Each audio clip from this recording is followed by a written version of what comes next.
ओम या श्री स्वयं सुगतिनां भवने स्वलक्ष्मी पापात्मनां कृतियां हृदये सुबुद्धि श्रद्धा सतां कुलजन प्रभवस्य लज्जा तां त्वां नतास्म परिपालय देवी विश्वं शरणागत दीनार्थ परित्राण परायणे सर्वस्यार्ति हरे देवी नारायणी नमोस्तुते। नमस्कार, स्वागत है आपका आचार्य वाणी में। मैं आचार्य विक्रमादित्य आपके साथ हूँ और आज का विषय है सिंह राशि। सिंह राशि वालों के लिए 26 तारीख मंगलवार का अवसर, एकादशी तिथि इस दिन विद्यमान है और साथ साथ बुध वक्री होने के योग बना रहे हैं इस दिन। ये बुध का वक्री होना थोड़ा सा आपको चीज़ों को आगे आने वाले अभी तो मैनेज करेगा। बुध का वक्री होना चीज़ों को युक्त तरीके से कार्य करने के संकेत दे रहा है, यानी सुख के पदार्पण में कार्यों को पूर्ण करने के लिए थोड़ी सी युक्ति के द्वारा कार्य करने से आपके लाभ मिल सकते हैं। उत्पन्ना एकादशी है इस दिन। देखिए, उत्पन्ना एकादशी है इस दिन, ध्यान रखिएगा। तो इस दिन भगवान विष्णु की सुंदर उपासना करें। और एक बात और ध्यान रखें, मंगलवार भी है। मंगल इन दिनों कमजोर चल रहे हैं। कोशिश करें हनुमान जी के मंदिर में जाकर सुंदर पूजन पाठ करने का प्रयास करें। हनुमान चालीसा का पाठ भी कर लीजिए और एकादशी का व्रत रखेंगे तो आपके समस्त कष्टों को हरने के योग भगवान विष्णु स्वयं अपनी कथा से बनाने का योग बनाएंगे। तो इसलिए ध्यान रखते हुए कार्य करें। सिंह राशि वालों, अभी आपने 26 तारीख के संबंध में समझा किस प्रकार से बुध वक्री होकर ग्रह नक्षत्रों का योग बना रहे हैं। और ये वक्री बुध होना आपकी राशि के दृष्टिकोण से अच्छे से चीज़, खराब चिंता ना करें। बुध वक्री हो रहे हैं, सूर्य के साथ विराजमान है, लेकिन उदय अवस्था में है, ये अच्छी बात है। तो युक्ति को कई बार क्या होता है, उंगली घुमानी ही पड़ती है, तो वो आप अच्छे से मैनेज करके चीज़ों को कर पाएंगे। साफ साफ हमें दिखाई दे रहा है बहुत सुंदर तरीके से। और उसके कष्टों को निवारण करने के लिए, क्योंकि थोड़ी एनर्जी कम दिखाई दे रही है, वो मंगल महाराज आपकी राशि के दृष्टिकोण से जहाँ पर सुख के भाव के स्वामी होकर, आपके भाग्य के स्वामी होकर 12वें भाव में जो विराजमान हो गए हैं, वो थोड़े कमज़ोर चल रहे हैं। तो उसको ठीक करने के लिए हनुमान जी का स्तवन लगातार करते रहें। और अभी 4 महीने इस बात का ध्यान रखिएगा। अभी फरवरी तक ये मंगल ठीक स्थिति में नहीं है, तो मंगल इन दोनों सुख और भाग्य का हेल्प चाहते हो तो उनको ताकत देते रहो। मंगलवार के दिन अवश्य सुंदरकांड का पाठ कर लो। ये करते रहोगे तो सब अच्छा रहेगा। 27 तारीख की यदि हम बात कर लें, बुधवार का अवसर, द्वादशी तिथि है और साथ साथ ग्रह नक्षत्रों का योग जो आपके लिए बनता दिखाई दे रहा है वो अच्छा है। आशीर्वाद की आवश्यकता है, कार्यों में आशीर्वाद की आवश्यकता है। बड़े बुजुर्गों का आशीर्वाद लेकर जो भी कार्य करोगे ना, उसमें विजय प्राप्त करने के योग बना सकते हो। ये साफ साफ ग्रह आपके सूत्र को समझाते हुए कार्य कर रहे हैं। तो समझ लें, आशीर्वाद, माता पिता गुरुजन का आशीर्वाद, माता का तो आशीर्वाद खासतौर पर लेने का प्रयास करें। तो ये ध्यान रखते हुए कार्य करें। जब भी सुबह सुबह वंदन कर लें भगवान का, सुबह माता पिता का ध्यान कर लें, उनका आशीर्वाद, ध्यान से ही आशीर्वाद मिल जाता है। समर्पण मन से करने का प्रयास करें। दिखावा तो बहुत सारे लोग कर लेते हैं। दिखावा तो लोग ऐसे भी करते हैं कि थाली लाएंगे और उसके अंदर पैर रखवाएंगे, माता पिता का चरण, लेकिन फिर अपमान कर देंगे। आशीर्वाद दिल से लेने की आवश्यकता है। यदि दिल से नमन कर लेंगे ना, चाहे वो इस दुनिया में है चाहे उस दुनिया में नहीं है तो मन से आशीर्वाद देने का प्रयास कीजिए। है तो बिल्कुल श्रद्धा के साथ उनकी यदि ये कार्य कर लिया तो समझ लो सिंह राशि वालों, ये दिन आपके नाम होता दिखाई दे रहा है। रास्ता बन सकता है बहुत सुंदर तरीके से। अब हम बात करें 28 तारीख को सिंह राशि वालों के लिए ग्रह नक्षत्रों की गणना किस प्रकार से है। देखिए, इस दिन ग्रहों का परिवर्तन का महत्वपूर्ण योग होने वाला है। बृहस्पति महाराज आपकी राशि के दृष्टिकोण से हमने पहले भी बताया वक्री चल रहे हैं और वक्री चलते चलते इस दिन रोहिणी नक्षत्र में प्रवेश करेंगे। चतुर्थ चरण में चंद्रमा का नक्षत्र है और ये रोहिणी नक्षत्र में बृहस्पति का जो संबंध है बड़ा विचित्र प्रकार का होता है। आपकी राशि के दृष्टिकोण से ये संबंध जो बन रहा है ये थोड़े खर्चे बढ़ाने की स्थिति उत्पन्न करेगा, थोड़ा आलस्य मन में उत्पन्न करने का प्रयास करेगा। ग्रह नक्षत्रों का योग इस प्रकार का बन रहा है कि ये कहीं ना कहीं आपका समय लोग व्यर्थ के कामों में बर्बाद करने की स्थिति उत्पन्न कर सकते हैं। ध्यान रखिएगा। यानी काम तो आप ना कुछ और चाहेंगे, लेकिन कोई ना कोई भाई साहब आ गए, अरे भाई साहब ये काम मेरा कर दो, तो आप अपने काम को छोड़कर उसमें कहीं व्यस्त हो जाएंगे। ऐसे नक्षत्र बनते दिखाई दे रहे हैं।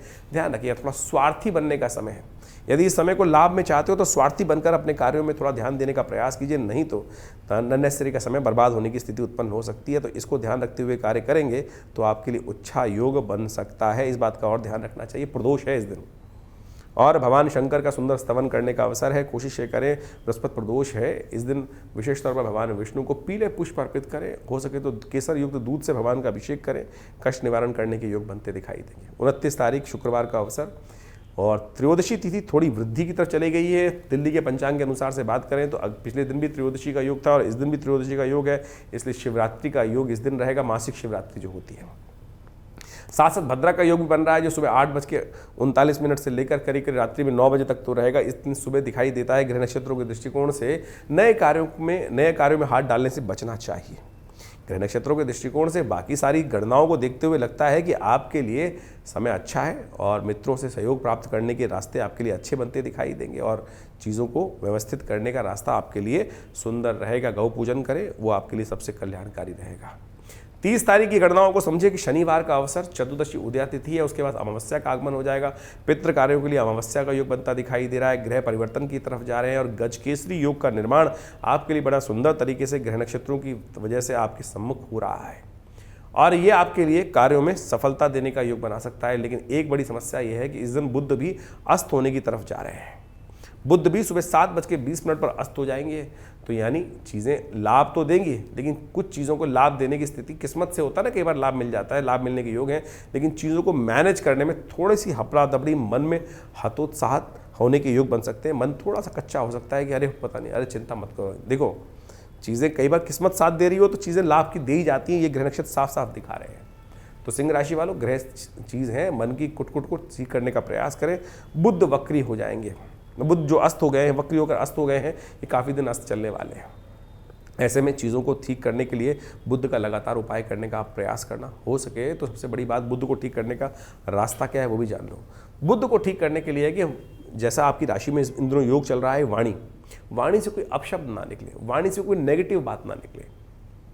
वाणी से जितनी नेगेटिव बात निकलेगी वो आपको परेशान दे सकती है। उत्साहित रहना चाहते हो, सफलता प्राप्त करना चाहते हो, तो सिंह राशि वालों इन दिनों इस खास बात का ध्यान रखना। बुध महाराज जब से अस्त रहें, वैसे तो कभी नेगेटिव नहीं बोलना चाहिए, तो कम से कम इन दिनों ना नेगेटिव सोचो, ना नेगेटिव बात करने का प्रयास करो। यही उपचार है आपके लिए सबसे बढ़िया। तो आपने ग्रहों की गणनाओं के अनुसार से ये समझा कि किस प्रकार से ग्रहों की गणना हर रोज़ दिन प्रतिदिन हमारे जीवन में परिवर्तन का प्रभाव उत्पन्न करती है। ये गोचर का प्रभाव है। जी हाँ, एक गोचर के दृष्टिकोण से, राशि के दृष्टिकोण से, लग्न के दृष्टिकोण से, आपकी नाम की राशि के दृष्टिकोण से इस गोचर के प्रभाव को आप समझ सकते हैं।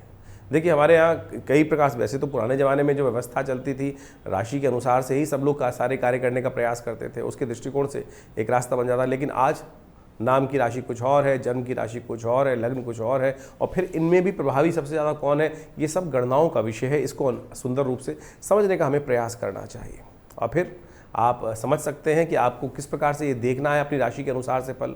तो हमने आपको बताया कई बार कि आप अपनी राशि, जहाँ चंद्रमा आपकी राशि कुंडली में विराजमान है, वो आपकी चंद्र राशि होती है। जो लग्न है वो विशेष तौर पर, जहाँ पर जिस लग्न में आपकी उत्पत्ति हर रोज़ करीब पूरी 24 घंटे के अंदर पूरी 12 लग्नें नित्यपति 2-2.5 घंटे के हिसाब से परिवर्तन का योग बनाती रहती हैं। तो आप जिस काल में, जिस समय में, जिस लग्न में जन्म हुआ है, तो उसके अनुसार से, आपकी डेट ऑफ बर्थ के अनुसार से वो लग्न भी राशि के अनुसार से ही एक प्रभाव माना जाता है।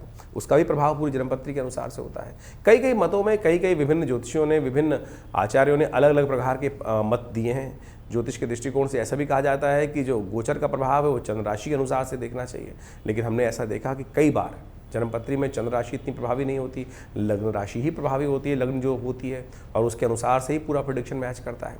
तो ये सारा अध्ययन का विषय है। जब आप जन्मपत्री अच्छे से दिखाएं तो उनसे समझ लें कि हमें किस प्रकार से जन्मपत्री को देखना है, समझना है, कौन सी लग्न हमारी प्रभावी, चंद्र राशि प्रभावी है, लग्न प्रभावी है, सूर्य राशि प्रभावी है, और या नाम राशि प्रभावी है। तो इन सब के द्वारा भी हम अच्छे से, यदि आप अच्छे से समझ लें, तो उसके बाद आपको पूरा प्रेडिक्शन समझ में आ सकता है कि गोचर का प्रभाव आपके ग्रह गणन के अनुसार से किस प्रकार से हो रहा है। तो ये समझे कि गोचर का प्रभाव तो आपने समझ में आया, लेकिन मूल जन्मपत्री सब कुछ डिपेंड करती है। देखिए, गोचर का प्रभाव तो पूरी दुनिया पर एक जैसा ही हो रहा है, लेकिन अब आप समझें कि आपका जन्म जब हुआ, जिस समय में आप क्या पैरामीटर्स लेके उपस्थित हुए, ग्रहों की अवस्था किस प्रकार की थी, उसमें आपका प्रभाव क्या है। जैसे आप समझ सकते हैं, अब सर्दियाँ वो आ रही हैं, सर्दियों का प्रभाव हर व्यक्ति पर अलग हुआ। जो थोड़े हेल्दी होंगे वो उसका लाभ ले लेंगे, जो थोड़े वीक होंगे उनको जुकाम, सर्दी, खांसी, नज़ला इत्यादि परेशान कर सकता है। जो और प्रकार से, यानी हर एक के ऊपर अलग अलग किस्म का प्रभाव होगा मौसम का। मौसम एक ही है, एक ही क्षेत्र में रहने वाले मौसम के लिए, मौसम जो है वो सबके लिए एक जैसा पड़ रहा है, लेकिन प्रभाव हर व्यक्ति पर अलग अलग प्रकार से हो रहा है। तो ये किस पर डिपेंड करता है कि आपकी मेटाबॉलिज्म एक्टिविटी पर, शरीर के ऊपर, कि देशकाल परिस्थिति आपकी किस प्रकार की है। तो वही जन्मपत्री का विषय है कि आप कब जन्म हुए, किस प्रकार से आपके भुक्त भोग्य कर्म किस प्रकार के थे और उसके अनुसार से आपको जो आज मौसम बन रहा है वो उस पर क्या प्रभाव होगा, ग्रहों का गोचर क्या है उस पर क्या प्रभाव होगा, दशाएं क्या चल रही हैं, अंतरदशाएं क्या चल रही हैं, जो आपकी जन्मपत्री में सूर्य इत्यादि ग्रह हैं वो वहाँ प्रबल हैं, पावरफुल है, ताकत में हैं या निष्फल है, वहाँ पर उनमें सुप्त अवस्था में है, जागृत अवस्था में है। तो ये सब चीज़ें बहुत सारा, ज्योतिष एक बहुत गूढ़ विज्ञान है। हल्के हल्के से परिवर्तन से ही जमीन आसमान का फर्क आ जाता है, दिन रात का फर्क आ जाता है। तो ऐसे नहीं कि केवल ज्योतिष के दृष्टिकोण से लोगों ने 4 दिन में, आज की तारीख पे तो क्रैश कोर्स शुरू हो गए हैं, 4 दिन में ज्योतिषी बन जाते हैं। आजकल टीवी पे, आजकल किस प्रकार के यूट्यूब पे बहुत सारे ऐड बन जाते हैं, यूट्यूब पे पढ़ा के लोग ज्योतिषी बना देते हैं। लोग जीवन लग जाता है ज्योतिष को पढ़ने में, और कई मैं कहता हूँ एक जीवन पूरा भी नहीं होता है। लगातार लोग अध्ययन करते हैं, हर रोज़ कुछ नया सीखते हैं, तब जाकर आज हम 40-40 सालों से ज्योतिष को अध्ययन कर रहे हैं, समझ रहे हैं। तो आप समझें कि इसके अंदर जिस प्रकार से 10 वर्ष की आयु से मैं अपने पिताजी के सानिध्य में रह के ज्योतिष का अध्ययन आरंभ किया था। मैं कहूँगा 5 साल की आयु से ही, 1980 के आसपास से ही, बाल्यकाल से ही पिताजी ने ज्योतिष को सीखने में लगाया। जब 5 साल के थे तब से ही उन ग्रहों की अवस्था समझाना, गणनाएँ, ज्योतिष की जन्मपत्री बनाना, वो सब उस समय से सीखा।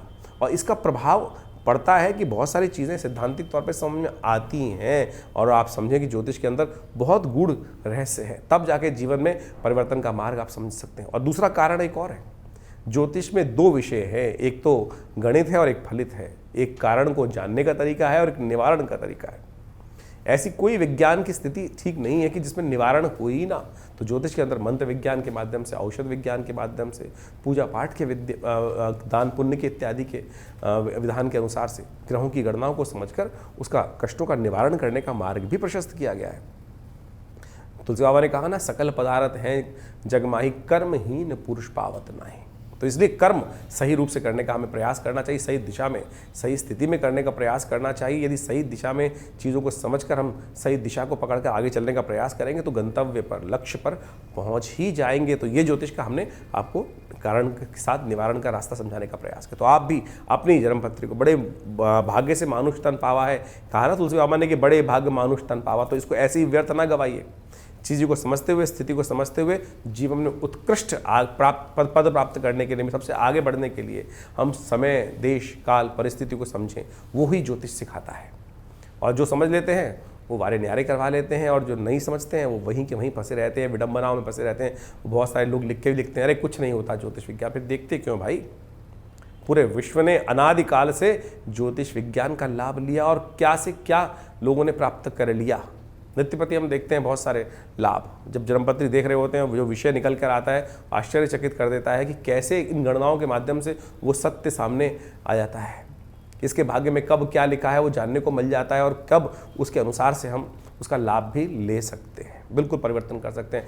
भविष्य परिवर्तनशील है। ऐसा नहीं है कि जो आपने के द्वारा कर्म हो गया वो भोगना ही पड़ेगा, बिल्कुल भोगना पड़ेगा, लेकिन कैसे उसको आप बदल सकते हैं अपने कर्म के द्वारा ही। कर्म का योग कर्म के द्वारा ही कर सकता है, और ये ज्योतिष विज्ञान के सिद्धांत के अनुसार से आप समझ सकते हैं और ठीक कर सकते हैं। प्रायश्चित, पश्चाताप, कर्म, यज्ञ, दान, पुण्य, ये सब का सब बिल्कुल प्रत्यक्ष प्रमाणों पे आधारित है, कहीं कपोल कल्पित कल्पना नहीं है। तो आप इन सिद्धांतों को सही समझें। हमने इन्हीं सब विषयों के ऊपर आश्रम में, विवेकानंद योगाश्रम में लगातार इन सब पे शोध किया है। बहुत सारी पुस्तकें भी जो हमारे यहाँ से प्रकाशित की गई हैं, और समय समय पर कार्यक्रम भी करते हैं। हर रविवार को एक स्वाध्याय का कार्यक्रम हमारे आश्रम पर चलता ही है, उसमें आप आ सकते हैं। और रविवार में उसमें यज्ञ में भाग भी ले सकते हैं। नवग्रह शांति महायज्ञ, गायत्री महायज्ञ हर रविवार को सुबह 8 बजे से लेकर 10 बजे तक रहता है। उसमें हमने स्वाध्याय की व्यवस्था बनाई है। जो विषय हम आपके समक्ष रख रहे हैं वही अध्यात्म के मार्ग से उन चीज़ों के समक्ष में आपसे विचार विमर्श, आपके प्रश्नों का निदान। बहुत सारे लोग प्रश्न लिख के भेजते हैं। अब इतने प्लेटफॉर्म पे तो व्यवस्था नहीं है। रविवार के दिन आश्रम पे आप सुबह आश्रम जो यज्ञ होता है उसके बाद आधे घंटे का समय रहता है। जो भी आपके मन में प्रश्न चल रहे हैं वो आप वहाँ पर आके करेंगे तो उसका हम निदान अवश्य आपके समक्ष देने का प्रयास करेंगे। और कोई शुल्क इत्यादि नहीं लिया जाता आश्रम में इन समस्त यज्ञों में भाग लेने के लिए। तो आप भी सुंदर तरीके से दिल्ली में विवेकानंद योगाश्रम जमुना पार में स्थित ये आश्रम है। फ़ोन नंबर्स आपके सामने चल रहे हैं, आप संपर्क साध सकते हैं। बहुत सारे विषयों में, यज्ञ विज्ञान, मंत्र विज्ञान और बहुत सारे भारतीय संस्कृति में शोध पर हमने कार्य किया है। जो पूरे विश्व में मुद्राएं आप देखते हैं, ज्ञान मुद्रा, अपान मुद्रा, इन सब संबंध में भी हमने पूरे विश्व में बहुत सारी पुस्तकें प्रकाशित करके बहुत सारे ज्ञान को समय समय पर संसार के समक्ष रखने का प्रयास किया है। तो आप भी हमारे संस्थान से प्रकाशित पुस्तकों को मंगा सकते हैं, समझ सकते हैं और उनसे लाभ ले सकते हैं। ये संस्थान दिल्ली में जमुना पार में स्थित है। फ़ोन नंबर्स आपके सामने हैं। और रविवार वाले यज्ञ में तो अवश्य आप पधारें, आपके जीवन में कल्याण होगा। माँ भगवती की सुंदर प्रतिमा है जो 1947 में मुल्तान से यहाँ पधारी थी। हमने कई बार उसके संबंध में आपको बताया है, चमत्कार आपके समक्ष रखा है। तो आप भी रविवार को उस यज्ञ में भाग लेकर माँ भगवती के सानिध्य में यज्ञ इत्यादि कर माँ भगवती का दर्शन कर अपने जीवन को पुण्यों से युक्त बना सकते हैं, चमत्कार प्राप्त कर सकते हैं, भाग्य जगा सकते हैं।